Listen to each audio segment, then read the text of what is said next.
नमस्कार दोस्तों, स्वागत है आपका हमारे चैनल टेल्स बाय यशु पर। यहाँ पर आपको मिलेंगी अनोखी और रोचक कहानियाँ। अगर आपको हमारी कहानियाँ पसंद आती हैं तो कृपया करके हमारी वीडियो को लाइक करें, इसको अपने दोस्तों के साथ शेयर करें और अगर आप इस चैनल पर नए हैं तो कृपया करके सब्सक्राइब करें। आपका हमारे चैनल पर विजिट करने के लिए बहुत बहुत धन्यवाद। चलिए आज की कहानी का सफर शुरू करते हैं। किशन मल्होत्रा को अब तक नानी माँ ने यहाँ पर सब कुछ बता दिया था। उनकी बातों को सुनने के बाद एक पल के लिए तो वो थोड़ा सा पैनिक करते हैं कि आखिर अंजलि के साथ इतना कुछ हो गया और किसी ने उसको बताया ही नहीं। और अब वो वहाँ से जल्द अंजलि के पास जाना चाहते थे, लेकिन नानी माँ और पीयूष दोनों ही उसे संभालते हैं और उसे समझाते हैं। नानी माँ की सारी बातें सुनने के बाद किशन मामा अब खुद को संभाल लेते हैं। उनके चेहरे पर अभी भी चिंता थी, लेकिन अब वो पहले की तरह टूटे हुए नहीं लग रहे थे। और इसके बाद अब वो पीयूष की तरफ देखते हुए ही कहते हैं, पीयूष अभी आप भी अंदर जाकर थोड़ा सा आराम कर लीजिए। आप भी तो बहुत ज़्यादा थक गए होंगे ना, इतनी देर से लगातार भाग दौड़ में लगे हुए हैं, इसलिए अब आपको भी आराम की ज़रूरत है। वह उनसे यही रुक जाने के लिए कहते हैं। इधर अब यहाँ पर पीयूष किशन की बात को सुनकर अब हल्की मुस्कान के साथ कहते हैं, अभी नहीं किशन, मीनाक्षी घर पर उनका इंतजार कर रही होगी, अभी उन्हें निकलना होगा। अब वो किशन को भरोसा दिलाते हुए कहते हैं कि अगर किसी भी चीज़ की उन्हें ज़रूरत हो तो वो प्लीज़ उन्हें एक फ़ोन कर दे। वो बस एक फ़ोन कॉल पर ही जल्द से जल्द उपलब्ध रहेंगे और ज़रूरत पड़ने पर तुरंत वापस आ जाएंगे। इतना कहकर पीयूष अब वहाँ से चले जाते हैं। पीयूष के जाने के बाद किशन कुछ पल तक तो हॉल में खड़े रहते हैं, फिर अब वो अपने स्टाफ को बुलाते हैं और अब निर्देश देते हुए कहते हैं, नानी माँ के कपड़े बदलवा दें और उन्हें आराम से बेड पर लिटा दें। इधर स्टाफ भी तुरंत नानी माँ के पास पहुँचता है और उन्हें सहारा देते हुए अंदर लेकर जाते हैं। हॉल में किशन कुछ देर के लिए अब यहाँ पर अकेले खड़े रह जाते हैं। उनके मन में अभी भी अंजलि का ख्याल आने लगता है। उन्हें अपनी पत्नी की चिंता लगातार परेशान कर रही थी, लेकिन इस बार उन्होंने अपनी बेचैनी को खुद पर हावी नहीं होने दिया। उन्होंने अपना फ़ोन निकाला और वो यहाँ पर सीधा ही अब क्रिश को कॉल लगा देते हैं।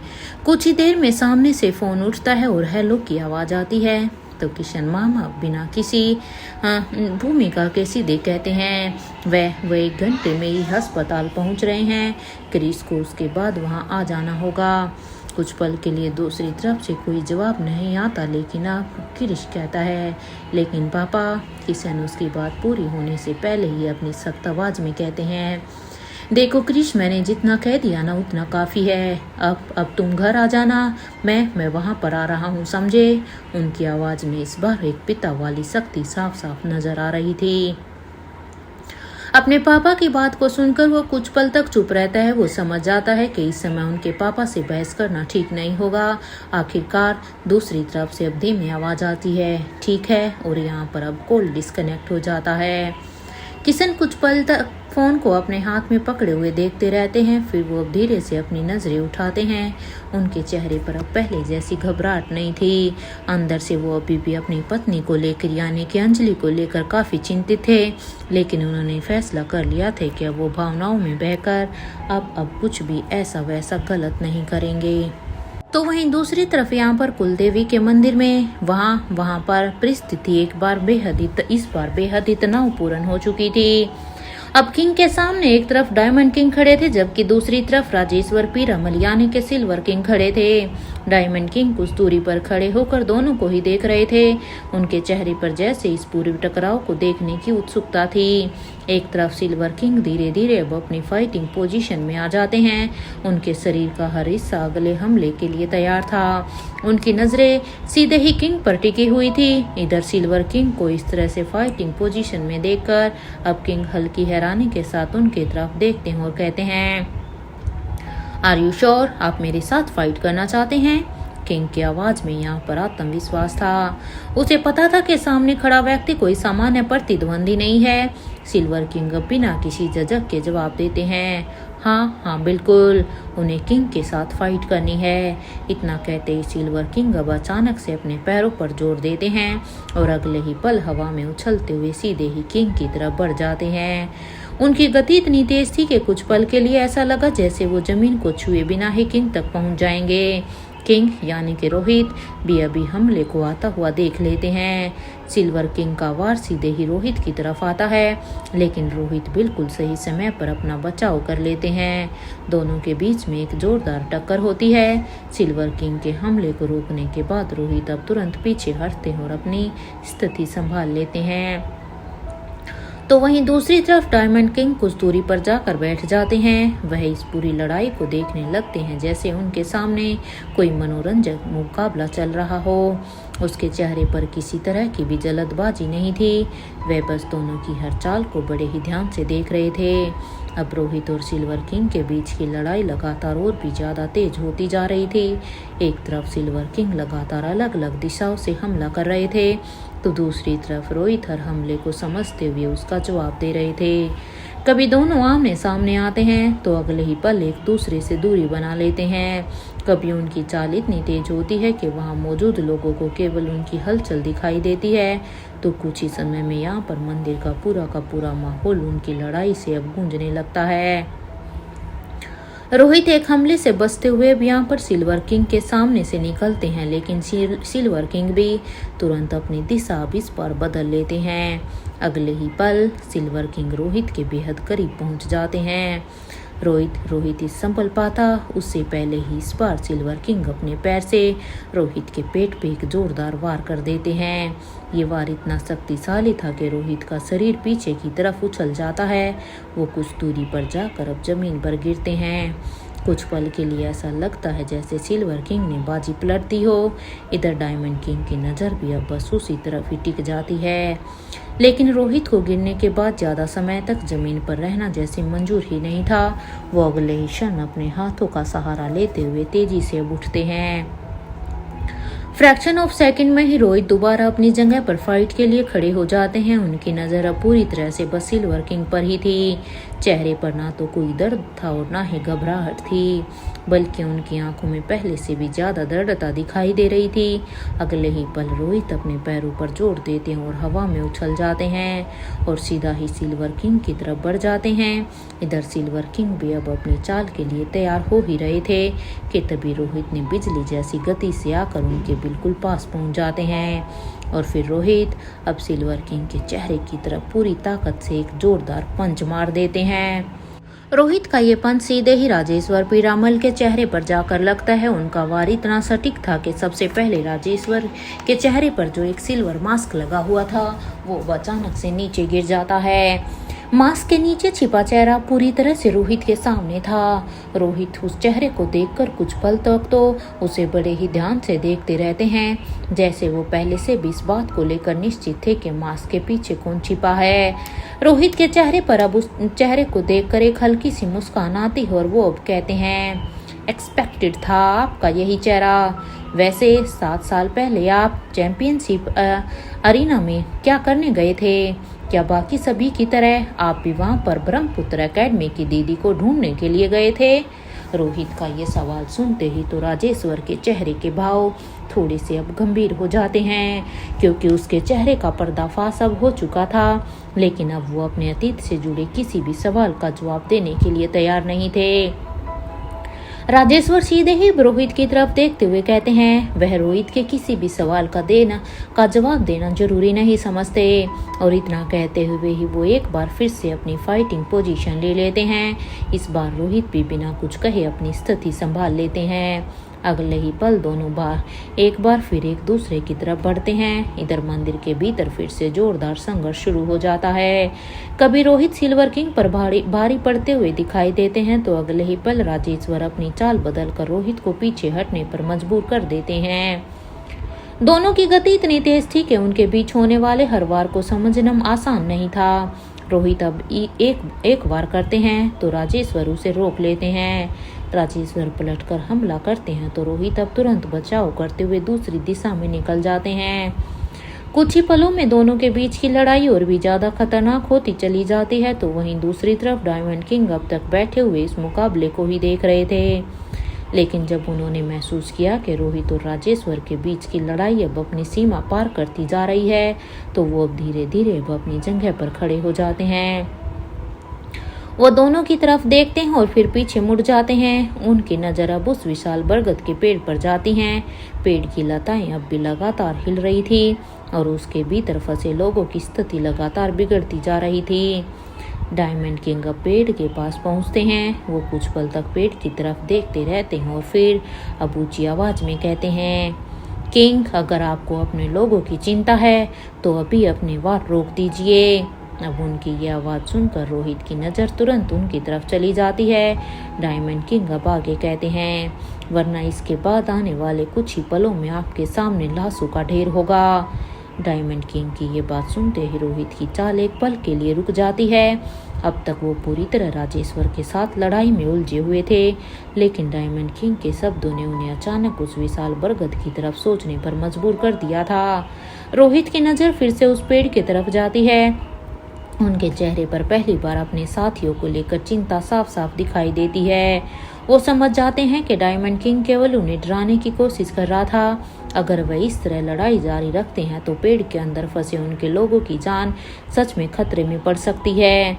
राजेश्वर भी अब कुछ दूरी पर खड़े होकर बस रोहित को ही देख रहे थे। इधर डायमंड किंग अब शांत भाव में खड़े थे। डायमंड किंग की इस चेतावनी को सुनते ही वहाँ पर किंग अपनी अटैकिंग स्पीड काफी कम कर देते हैं। अब उनका पूरा ध्यान राजेश्वर पर हमला करने की बजाय यहाँ पर खुद को बचाने पर था।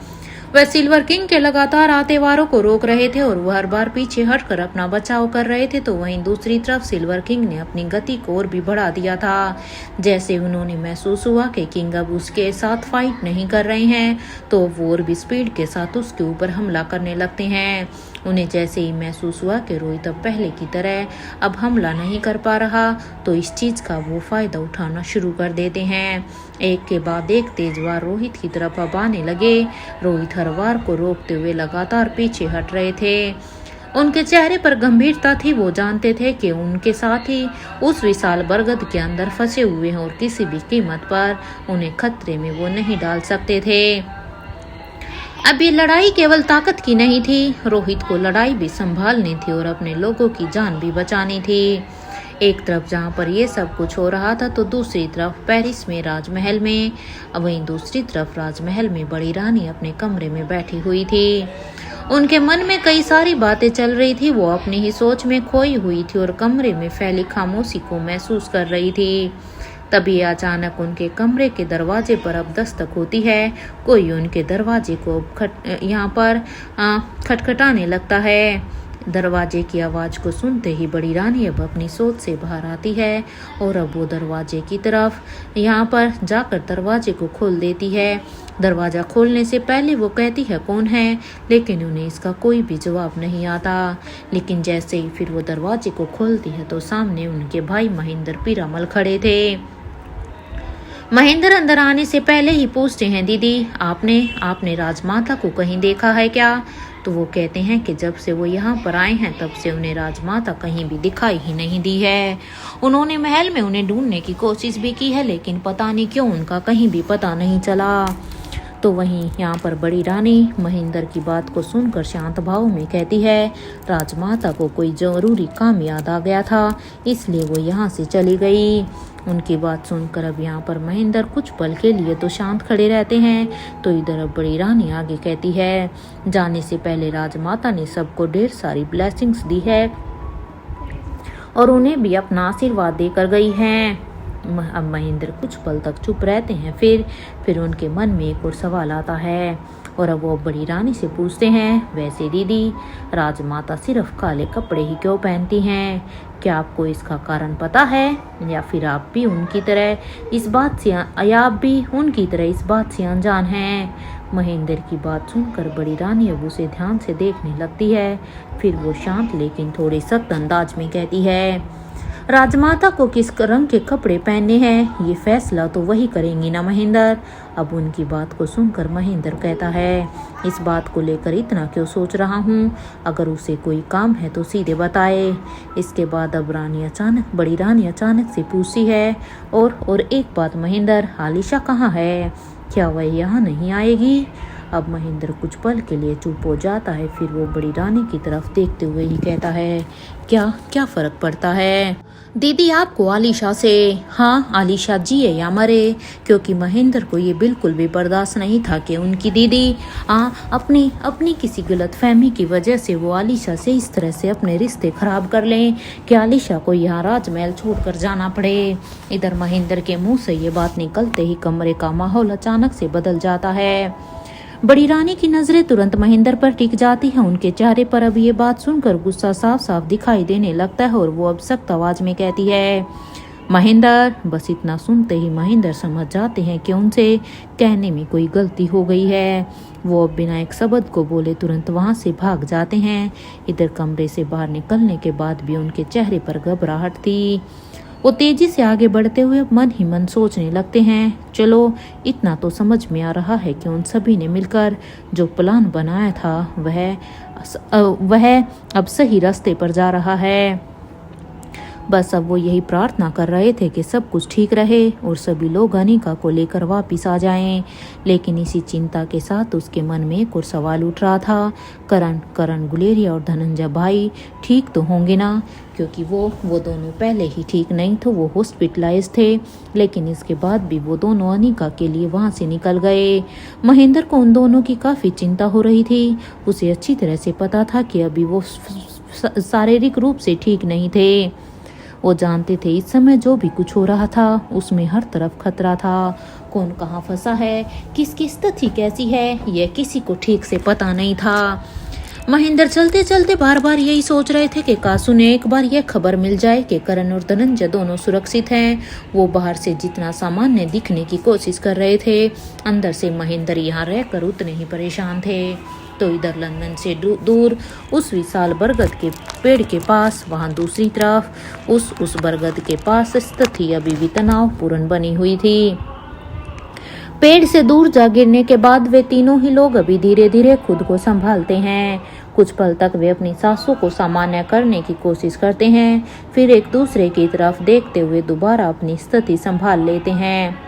उनके सामने अब भी वही विशाल बरगद का पेड़ खड़ा था। उसकी जड़ें जमीन के अंदर तक फैली हुई थी और उसकी लंबी लंबी लताएं लगातार हिल रही थी। तीनों एक बार फिर अपनी जगह पर खड़े हो जाते हैं, लेकिन तभी यहाँ पर किंग की नजर अचानक से सामने आसमान की तरफ चली जाती है, क्योंकि ये तीनों लोग यहाँ पर कोई और नहीं बल्कि किंग, अनंता और अवंतिका ये तीनों थे। आसमान में अब एक विशाल गरुड़ अब उनकी तरफ आता हुआ दिखाई देता है। किंग कुछ पल तक तो उसे ध्यान से देखते रहते हैं, तो इधर वो गरुड़ अब तेजी से उनकी तरफ बढ़ रहा था। उसके मुंह में एक छोटा सा कागज दबा हुआ था। जैसे जैसे वह करीब आता गया, किंग की नजर उसी कागज पर टिकती चली गई। गरुड़ सीधे ही अब किंग के सामने आकर हवा में कुछ पल के लिए रुकता है, फिर वह किंग की आंखों में आंखें डालकर देखने लगता है। इधर किंग भी बिना कुछ बोले उसकी आंखों में देखते हैं। कुछ पल तक दोनों के बीच में यहाँ पर आंखों ही आंखों में एक अजीब सा मौन बना रहता है। दोनों आंखों ही आंखों में एक दूसरे से बातें करते हैं। फिर किंग धीरे से अब अपने हाथ को आगे बढ़ा देते हैं, तो इधर किंग का हाथ आगे बढ़ते ही गरुड़ भी अब अपनी चोंच में दबा हुआ वो कागज अब वो किंग के हाथ पे रख देता है। इधर किंग भी उस कागज को अब अपने हाथ में लेते हैं और गरुड़ अब यहाँ पर अपना काम पूरा कर चुका था। जिस काम को करने के लिए वो यहाँ पर आया था, वो अब एक बार फिर से अपने पंखों को फैलाता है और फिर से आसमान की तरफ उड़ जाता है, क्योंकि उसे यहाँ पर स्वाति मल्होत्रा ने भेजा था। वो काम वो अब अपना पूरा कर चुका था। इधर कुछ ही पलों में वो अब उनकी नजरों से दूर हो जाता है। इधर किंग अब उस कागज को अब अपने हाथ में लेकर खड़े थे। उसकी नजरें अभी इस कागज पर ही टिकी हुई थी। वहां पर मौजूद बाकी दोनों यानी अनंता और रानी अवंतिका की नजर भी अभी किंग पर ही थी कि आखिर इस कागज में क्या हो सकता है। उन्हें इंतजार था कि आखिर क्या है इस कागज में जो इस समय गरुड़ के जरिए यहाँ तक उन लोगों तक भेजा गया है। किंग अब धीरे धीरे अब उस कागज को खोलने के लिए अपना हाथ आगे बढ़ाते हैं और जैसे ही यहाँ पर ये कागज खुलता है तो उनके आंखों में अचानक से एक अलग ही गंभीरता दिखाई देने लगती है। किंग अब यहाँ पर उस कागज में लिखी हुई हर एक लाइन को बड़े ही ध्यान से पढ़ रहे थे। उसे पूरी बात अब पढ़ने के बाद कुछ पल तक वो बिल्कुल अब शांत खड़े रहते हैं। फिर उन्होंने अब अपने सामने खड़े एक शख्स की तरफ देखा। इधर किंग ने केवल आंखों के इशारों से ही अब उसे अपने पास बुलाया। इधर किंग का इशारा समझते ही वो शख्स अब धीरे से उनकी तरफ आने लगता है, क्योंकि वो शख्स कोई और नहीं बल्कि रानी अवंतिका थी। अवंतिका किंग के सामने आकर रुकती है और उनके चेहरे को ध्यान से देखकर पूछती है, क्या हुआ है। इधर किंग बिना कुछ कहे अपने हाथ में पकड़ा हुआ वो कागज अब अवंतिका की तरफ बढ़ा देते हैं, ताकि अवंतिका भी उस कागज को खुद पढ़ सके। अवंतिका किंग के हाथ से वो कागज को ले लेती है और उसे पढ़ना शुरू करती है। पहली कुछ पंक्तियां पढ़ने के बाद ही अब अवंतिका के चेहरे के भाव बदल जाते हैं। अब वो आगे बढ़ती है। जैसे जैसे कागज की पूरी बात समझ जाती है, उनकी आंखों में हैरानी साफ दिखाई देने लगती है। कुछ क्षण बाद वो कागज से अब अपनी नजरें हटाकर सीधे बूढ़े किंग की तरफ देखने लगती है। उनके चेहरे पर जैसे विश्वास ही नहीं हो रहा था और अब वो हैरानी से पूछती है, आर यू श्योर। इधर बूढ़े किंग भी बिना कुछ कहे धीरे से अपने सिर को हिला देते हैं। किंग के इस जवाब ने तो अब अवंतिका के मन में मौजूद आखिरी संदेह को भी खत्म कर दिया था। उनके चेहरे पर अब हैरानी की जगह एक गंभीर दृढ़ता दिखाई देने लगी थी। रानी अवंतिका अब अपने पैर के पास फंसी हुई एक छोटी सी नाइफ निकालती है। इधर किंग और अनंता उन्हीं की तरफ ही देखते हैं। इधर अवंतिका बिना कुछ समय गवाए वो उस नाइफ को अब अपने हाथ में पकड़ती है। वो सबसे पहले अपने दूसरे हाथ पर हल्का सा कट लगाती है और इसके बाद अगले क्षण वो उसी नाइफ से किंग के हाथ पर भी एक कट लगा देती है। अब दोनों के हाथ से यहाँ पर खून की कुछ बूंदें निकल आती है। अवंतिका बिना किसी देरी के उस नाइफ को दूर उसी विशाल बरगद के पेड़ की दिशा में फेंक देती है। अवंतिका ने जैसे ही इस नाइफ को पेड़ की तरफ फेंका तो ये नाइफ भी हवा को चीरते हुए पेड़ की तरफ चला जाता है और कुछ दूरी पर जाकर गिर जाता है। और इसके बाद अब यहाँ पर अवंतिका एक तेज आवाज में कहती है, एवरीबॉडी मूव। इधर उनकी ये बात सुनते ही बूढ़े किंग और अनंता दोनों ही हरकत में आ जाते हैं। इधर वो तीनों वहां से तेजी से हटने के लिए आगे बढ़ते हैं, लेकिन कुछ ही कदम आगे बढ़ पाते हैं कि तभी एक चोर का धमाका उनके कानों में सुनाई देता है। धमाके की आवाज यहाँ पर पूरे इलाके में गूंज जाती है। जमीन तक हिलने लगती है और चारों तरफ धूल का एक गुबार उठ जाता है। बूढ़े किंग और अवंतिका धमाके की ताकत से एकदम से दूर जाकर गिरते हैं। इधर बाकी यहाँ पर अब वो दोनों खुद को संभालने की कोशिश करते हुए अब दूसरी तरफ जाकर गिरते हैं। कुछ क्षण तक किसी को भी समझ में नहीं आ रहा था कि आखिर हुआ क्या है। चारों तरफ अब यहाँ पर धूल और धुआं फैला हुआ था। बूढ़े किंग अब जमीन पर गिरने के बाद तुरंत खुद को संभालने की कोशिश करते हैं, तो इधर रानी अवंतिका भी कुछ दूरी पर गिरने के बाद अब धीरे धीरे उठने लगती हैं। उनकी नज़र तुरंत उसी दिशा में जाती है जहाँ कुछ क्षण पहले वह विशाल बरगद का पेड़ मौजूद था। धूल के उस घने गुबार के बीच अब कुछ भी साफ दिखाई नहीं दे रहा था। धीरे धीरे अब जैसे जैसे वह धूल का गुबार थोड़ा कम होता है तो वो सभी अब खुद को संभालने की कोशिश करते हैं। किंग सबसे पहले उठकर खड़े हो जाते हैं। इधर रानी अवंतिका भी अपने कपड़ों से अब धूल को हटाते हुए अब आसपास देखने लगती है। तभी उनकी नज़र अब उस दिशा में जाती है जहाँ कुछ देर पहले वो एक विशाल बरगद का पेड़ खड़ा था। वो सभी अब पीछे मुड़कर देखते हैं और जो दृश्य अब उनके सामने आता है उसे देखकर कुछ पल के लिए सभी की सांसें जैसे थम जाती हैं। वहां अब वो सब लोग दिखाई दे रहे थे जिन्हें उस रहस्यमयी पेड़ की लताओं ने अपने अंदर जकड़ लिया था।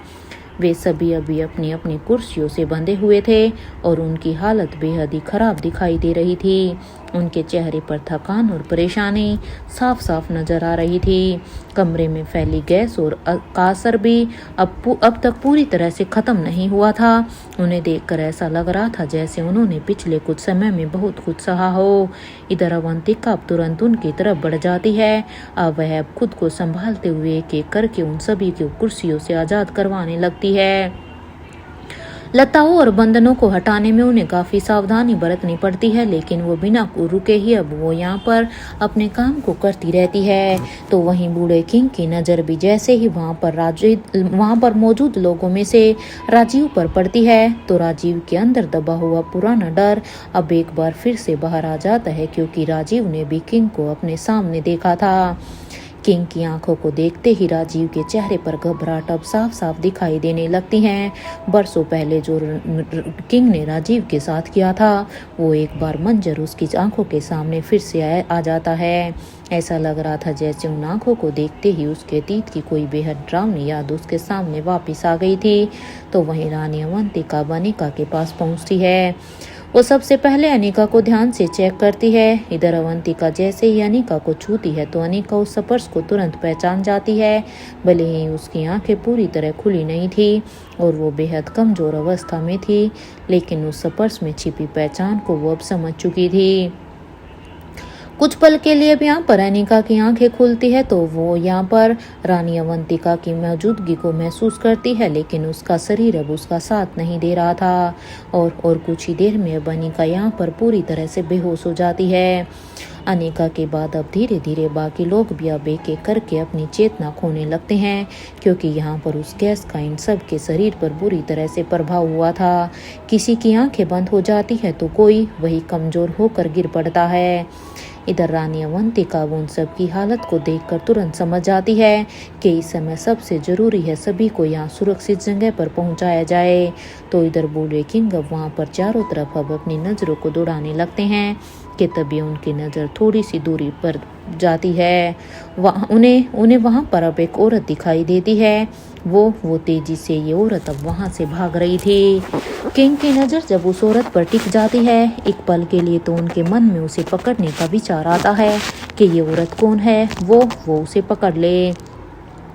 अब किंग ये सोचकर अब उसकी तरफ आगे बढ़ने ही वाले थे कि तभी अवंतिका तुरंत उन्हें रोककर उनसे अनुरोध करती है और कहती है, देखिए किंग, इस समय सबसे जरूरी है कि इन सभी को सुरक्षित तरीके से घर पहुंचाया जाए।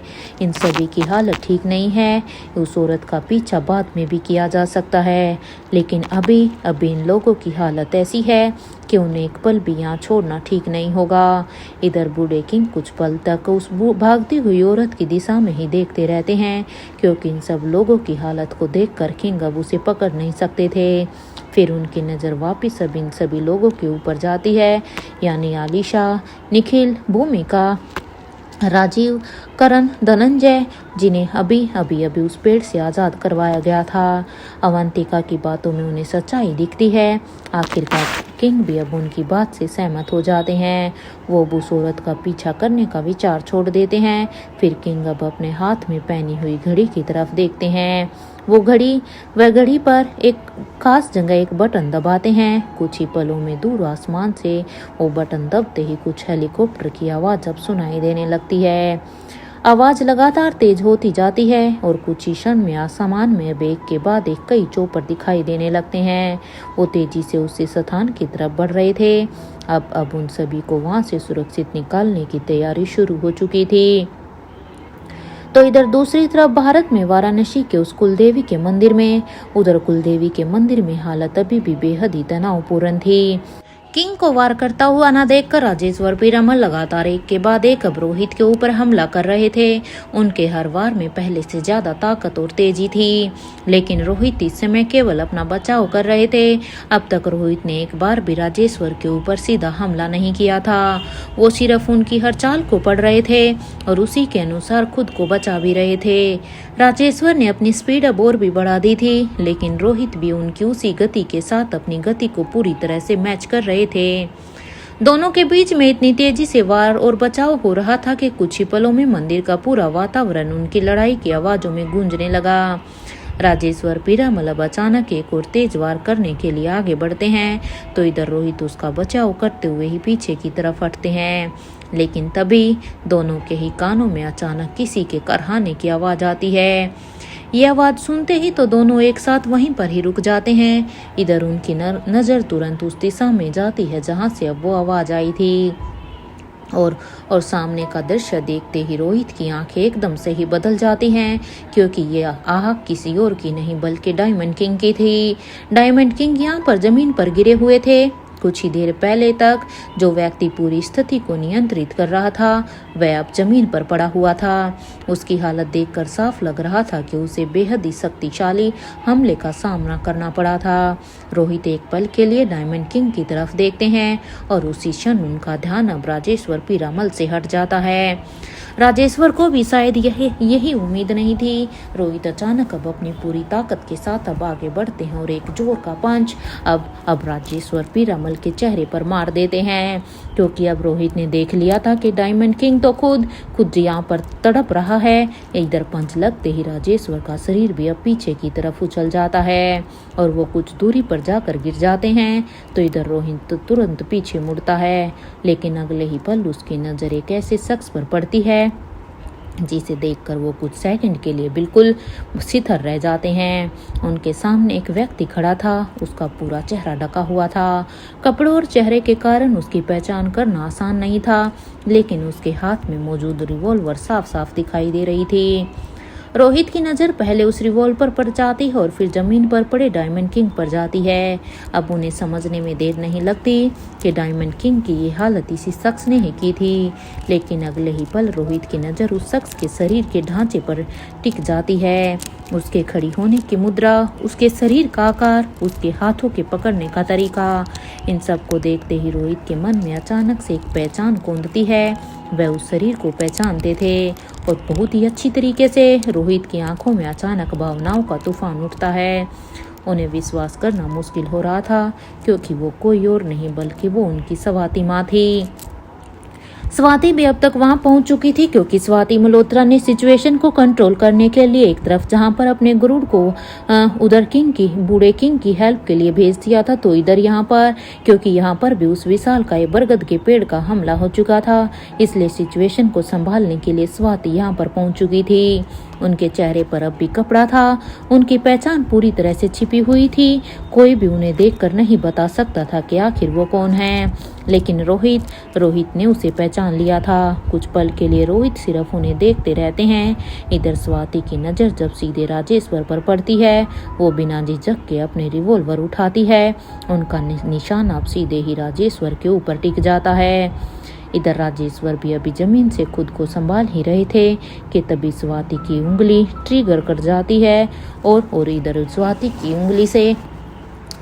उंगली की वजह से वहां पर वो बंदूक चल जाती है और गोली की आवाज जब पूरे के पूरे मंदिर में गूंज उठती है। रोहित की आंखें उसी क्षण फैल जाती है, क्योंकि गोली सीधे राजेश्वर की दिशा में गई थी।